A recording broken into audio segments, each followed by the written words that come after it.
In a world that medical technology has rapidly developed, on the one hand, it helps advance disease and diagnosis and life-saving. On the other hand, modern medical equipment has confined people in their bodies and prolonged natural death. Instead of passing away peacefully, one has to endure painful medical interventions. It is apparent that everyone has the right to determine his or her life until end stage. This gives rise to Section 12 in the National Health Act 2007, stating that an individual is entitled to make a living will expressing that person's intentions to refrain from receiving public health services for the purpose of extending the terminal stage of their life, or for ending the suffering arising from the illness. Well, you see, Section 12, Living Will or Advance Directive written prior to passing away differ from euthanasia or shortening one's life. This means that patients pass away at their terminal periods due to their conditions. Pass away naturally. Only palliative care is provided by offering pain relief and helping the dying ones achieve peaceful death.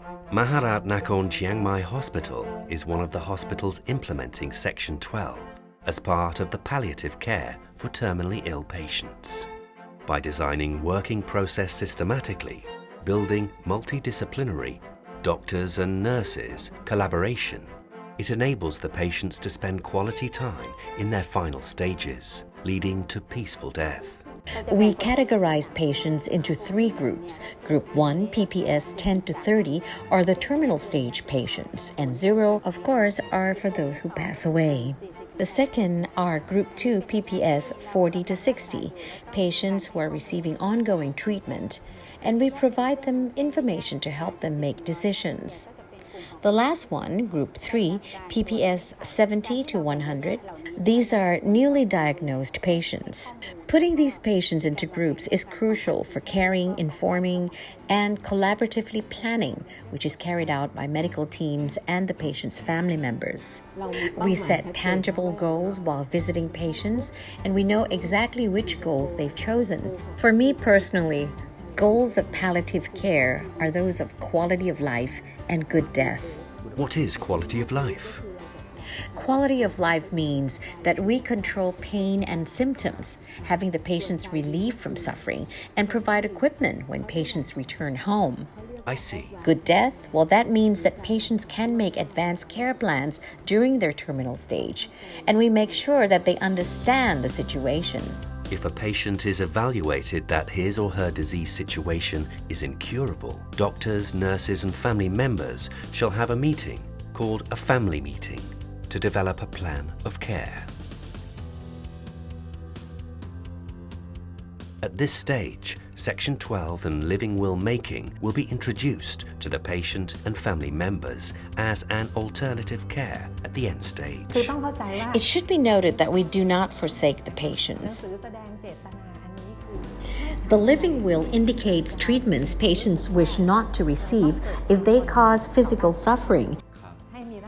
It provides end-of-life care just like approaching natural death as possible.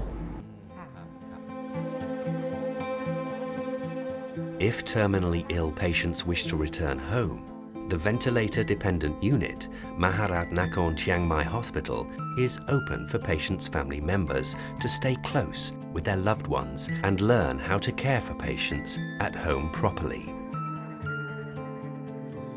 In case the patients live within the city and decide to return home, the family medicine team will go visit them at home to continue their follow-up care and offer encouragement to family members. If the patient lives outside the city, the hospital has developed referral systems with hospitals in the vicinity, which can help support in terms of equipment and provide a medical team to give care advice. In many cases, terminally ill patients lived longer than anticipated. Even when they passed, they died peacefully. Initially, the doctor evaluated my mother's condition and said that my mother had less than 2 hours after taking off all the life support machines and medicine. She was unlikely to make it home. I was totally shocked. 2 hours? She only had 2 hours to live with me?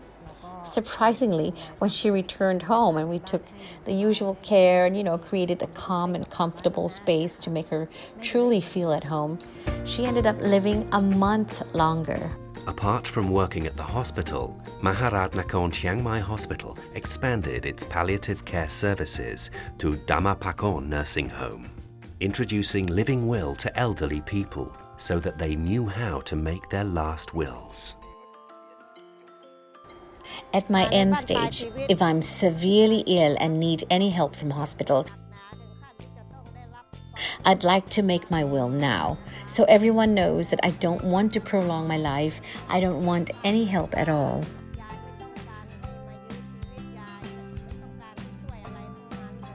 I don't want a breathing machine. I don't want anything at all to prolong my life. Nothing at all. I don't want a feeding tube, and don't stimulate my circulation system.